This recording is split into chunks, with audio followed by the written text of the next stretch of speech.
Assalamualaikum warahmatullahi wabarakatuh, sahabat DDN dari daerah untuk negeri dan para pemirsa sekalian. Pada hari Kamis tanggal 20 November 2025 yang lalu, ini telah diadakan rapat terbatas bidang pertanian yang dipimpin oleh Presiden Prabowo, diikuti oleh Menteri Pertanian Amran Sulaiman dan Menteri terkait. Nah, pada kesempatan itu Amran Sulaiman melaporkan tentang program swasembada pangan. Marilah kita saksikan video hasil rapat terbatas tersebut. Walau kadang berseberangan, ambil resiko.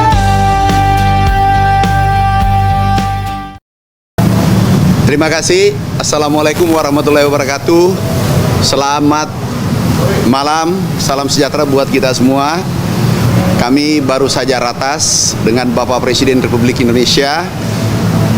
Kami laporkan tentang perkembangan pangan khusus untuk beras, pangan kita khusus beras. Insya Allah tanggal 31 Desember jam 12.00, kalau tidak ada aral melintang, 30 hari lebih, 40 hari ke depan, Indonesia swasembada pangan. Itu yang pertama. Dan ini adalah dari target 4 tahun, tapi kita capai insya Allah 1 tahun. Ini adalah gagasan besar Bapak Presiden. Pertama kami ditarget 4 tahun, kemudian setelah 21 hari berubah menjadi 3 tahun, dan setelah 45 hari berubah menjadi 1 tahun. Berkat dukungan penuh dari segi regulasi, kemudian pembiayaan, alhamdulillah kita bisa capai dalam waktu singkat. Kemudian yang kedua, rencana kita akan membangun di hulu adalah peternakan rakyat. Jadi ada yang bertanya, kami ingin membangun pabrik pakan, kami ingin memproduksi DOC untuk rakyat agar harga pakan, harga vaksin nanti stabil, obat-obatan stabil untuk peternak seluruh Indonesia. Ada 3.700.000 peternak kita harus jaga mereka. Kemudian kabar baik, kita siapkan HPP harus dijaga dengan baik. Harga penjualan, harga pokok penjualan, peternakan, juga telur, kemudian ada nanti HET untuk pakan. Sehingga harga tidak jauh berfluktuasi. Nah, ini kita akan bangun. Pertama adalah 12 daerah, 12 titik pabrik pakan, kemudian tahap kedua adalah 18 titik. Anggarannya 20 triliun. Nah, sahabat DDN dan para pemirsa sekalian, itulah tadi yang disampaikan oleh Andi Amran Sulaiman, Menteri Pertanian kita yang sangat luar biasa ini.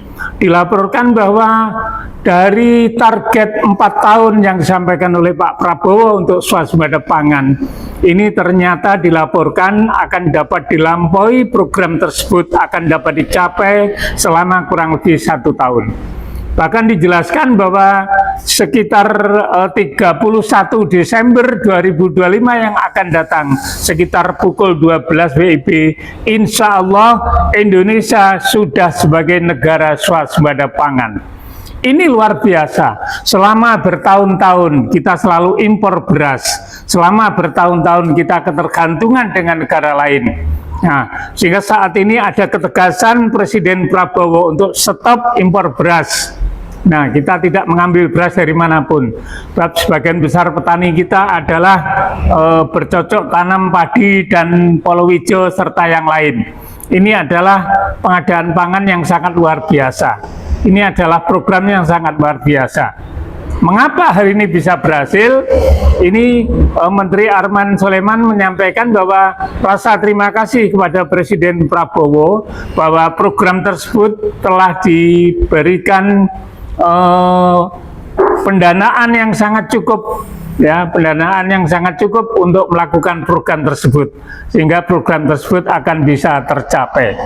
Kemudian timbul pertanyaan kita, bagaimana ketika panen raya, para petani sudah panen beras, apakah nanti harga tidak anjlok? Ternyata tidak, sudah ditentukan harga oleh pemerintah yang tidak merugikan petani. Nanti gabah-gabah tersebut ditampung di Bulog. Pertanyaan berikutnya, apakah Bulog mampu menampung? Ternyata sudah disiapkan dana sekitar 5 triliun oleh pemerintah. Untuk apa? Untuk menambah gudang-gudang baru. Di samping itu juga untuk menambah RMU atau Rice Milling Unit, penggilingan padi. Ya, jadi penggilingan padi atau RMU telah dipersiapkan nanti di seluruh Indonesia, disiapkan dana 5 triliun.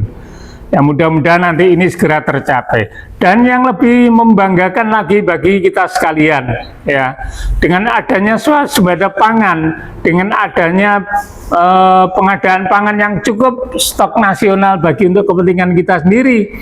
Sekarang ini ketika telah di-stop impor beras, ini negara-negara tetangga kita ini agak kelimpungan, ya, menjadi bingung. Ada Malaysia, Filipina, Thailand dan sebagainya. Ini yang biasanya kita impor beras, nanti sekarang ini bahwa kita sudah mandiri.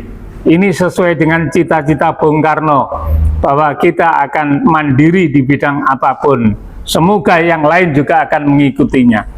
Yang lebih membanggakan kita adalah bahwa para peternak kita, peternak ayam terutama, selama ini selalu dipermainkan oleh harga pakan dan harga vaksin. Sehingga di pasaran kita harga telur dan harga ayam selalu naik turun. Dan biasanya kalau sudah naik ini sulit untuk turun. Nah, kesulitan peternak yang seperti itulah yang nanti akan segera diatasi. Disediakan dana sekitar 20 triliun. Nah, sekitar 20 triliun dana dipergunakan untuk membangun pabrik pakan untuk peternak kecil, untuk peternak rakyat. Nah, ini adalah upaya yang luar biasa.